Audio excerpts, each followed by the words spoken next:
In cities with a population above 3 lakhs, we propose that the chairperson of the wards committees be constituted into a zonal committee.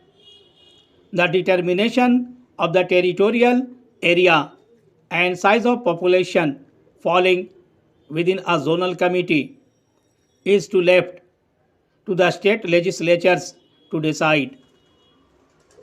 Powers, responsibilities, and finances will devolve to the zonal committee from the municipal corporation.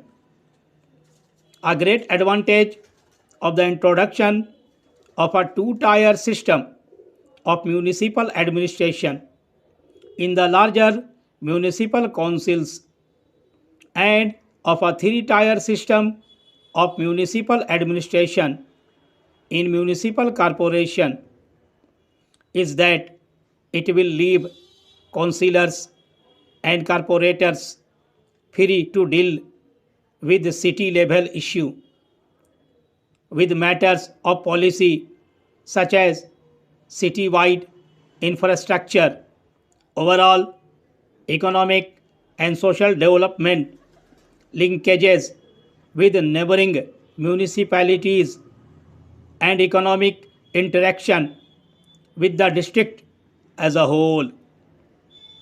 Hitherto, the absence of effective representative local self-government has introduced a glaring distortions in our system. If a drain in a mohalla gets blocked, the ward councillor, the president of the municipality, the MLA, the MP, and the local minister are all together approached to get the drain unblocked. Sometimes the unblocking of the drain even requires the intervention of the Prime Minister.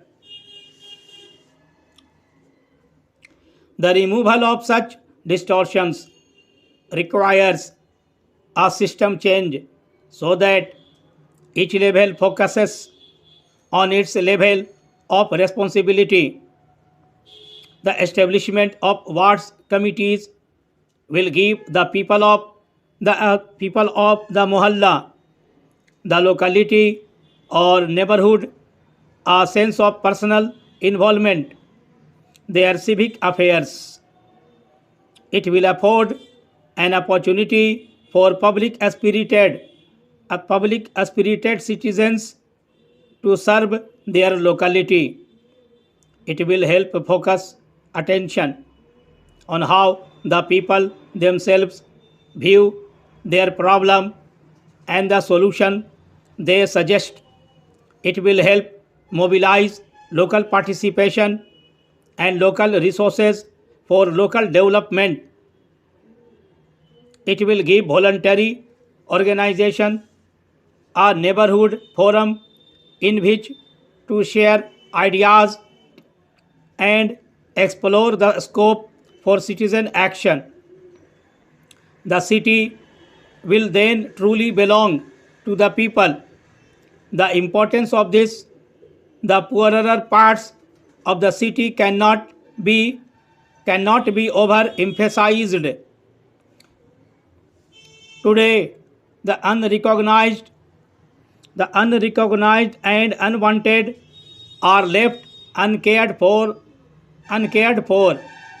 They huddle together in growing slums.